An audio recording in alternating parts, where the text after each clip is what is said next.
Has it been difficult for you to sleep, especially at night as a pregnant mother? Are you always exhausted because you barely sleep or rest your body over the night? You watch everyone have a peaceful sleep and you wish you could become them. I get it. I've been pregnant 3 times myself and I've had my good dose of insomnia in my first pregnancy until I learned the things I'm about to share with you and I started practicing them. So if you've been having challenges with sleeping at night as a pregnant mom, you're welcome. This is the right place to be. I am Choma Okole, the founder of the Expectant Parent Academy, and I am not here to tell you what the book says as a nurse and a midwife. I'm also here to tell you what I've been through as a mother, as one who's 3 good times. I've had a very terrible insomnia both in my first trimester and in my third trimester. And so the things I'm sharing with you are good news from my own experience and from the experience of other women that I had to take care of as a nurse and a midwife. And so you want to hang in there and watch till the very end. And the good news is, if you put these things into practice starting from today, you might just be on your way to having a night of more hours of sleep starting today. So we're going to have the conversation in two ways, right? The 5 things that are the do nots and the 5 things that are the do's. And so we'll start with the do nots and end with the do's. First thing on the list of do nots is taking caffeine, alcohol, or tobacco from any source.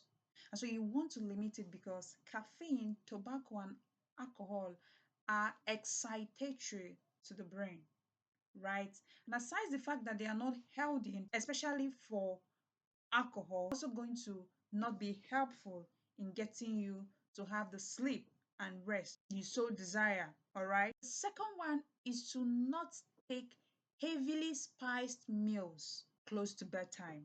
This is because the digestion of heavily spiced food do not go the same way as foods that are normally spiced. And so with heavy spicing, your body is going to have to work extra hard to get the food digested properly. That is one. And two, in heavily spiced food, especially in the area of pepper, you're bound to take more fluids. And taking more fluids close to bedtime means having to use the restroom the more. The third would look like common sense, but all of us felt guilty for, including myself, is do not use your bed for any other activity other than sleep and or sleep related activities. Look at it this way. If you sit on your bed to eat, you sit on your bed to make calls, you sit on your bed to read, you sit on your bed to write, to journal, your brain does not actually capture that when you lie down on your bed or when you sit on your bed, it means you're ready for sleep. And so when you want to, during bedtime and you really want to sleep and you're sitting on your bed, your brain doesn't know if does she want to sleep or does she want to journal or does she want to make a call or does she want to read. But when you make it easy for your brain to know that once we are in the room and I'm on the bed, it means we are ready to sleep. So you want to help your brain help you by making sure that you do not perform other miscellaneous activities on the bed except sleeping or any activity that leads you into sleep. The fourth on the list is do not exercise close to bedtime. You can do your exercise 3 to 4 hours before bedtime, and this is particularly important because at the time you're ready to sleep in 3 or 4 hours later, your body is already in that state that it's yearning for rest. Now, exercise in pregnancy could be as simple as walk, it could be as simple as any exercise routine that your care provider has cleared you to be fit to participate in.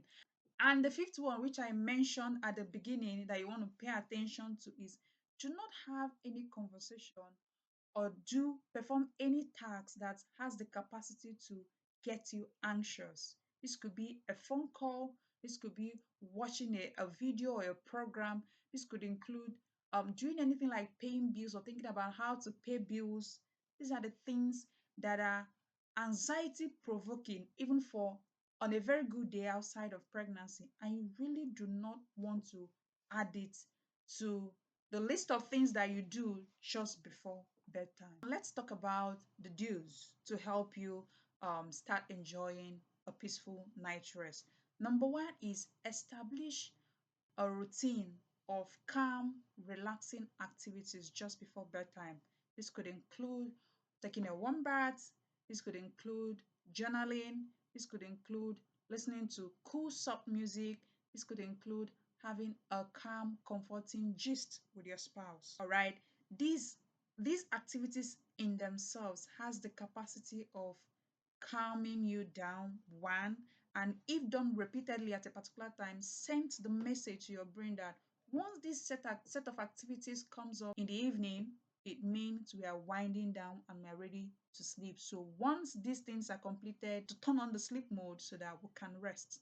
This is as much applicable to adults as it is to children. So you also want to set that sort of routine also for a young one once he or she arrives.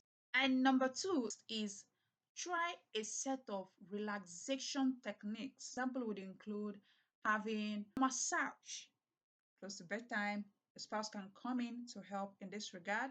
It could be having a foot rub, your spouse rubbing your foot while you're gisting or while you're listening to a song together, and all of that. Pregnancy can be challenging, but it's also that moment you and your spouse can find means to bond together. And the moment of sleep, or just when you're about to sleep, is one of those moments that you can utilize as an opportunity. Number three is ensure that your room temperature is conducive for you to sleep. If the weather is cold, it means you may have to turn on the AC or the fan, shut the windows, work to have the room temperature conducive for you first. Then every other person can adjust by getting an extra, or maybe lying with less clothing and all of that. Number four is have your meals early.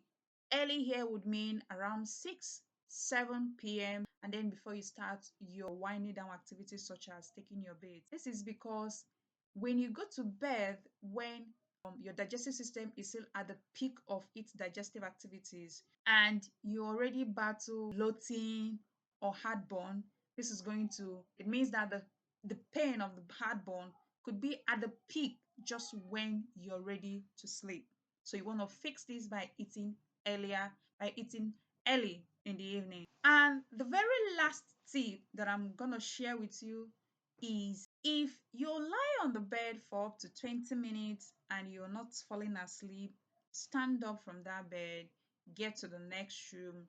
You can put on a cool music, a relaxing music, or you could pick up something to read.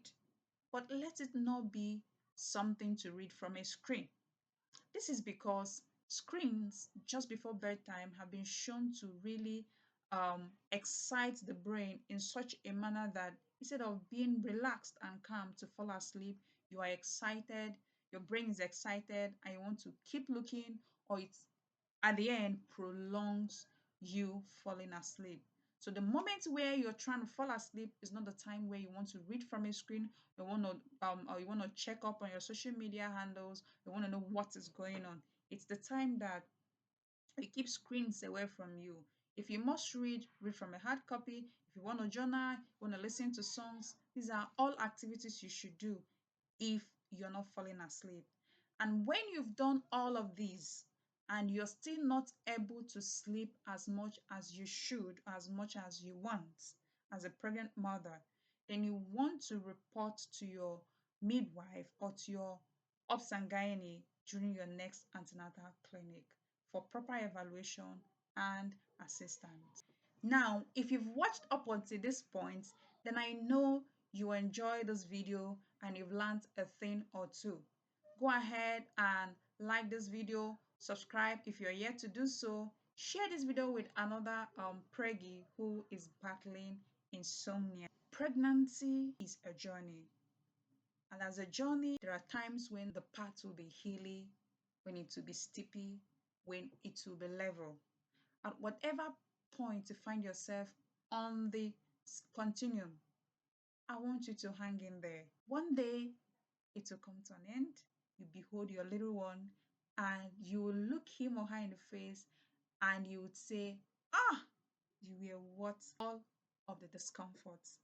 And I do wish you a successful pregnancy journey, a safe delivery, and a relaxing postpartum period.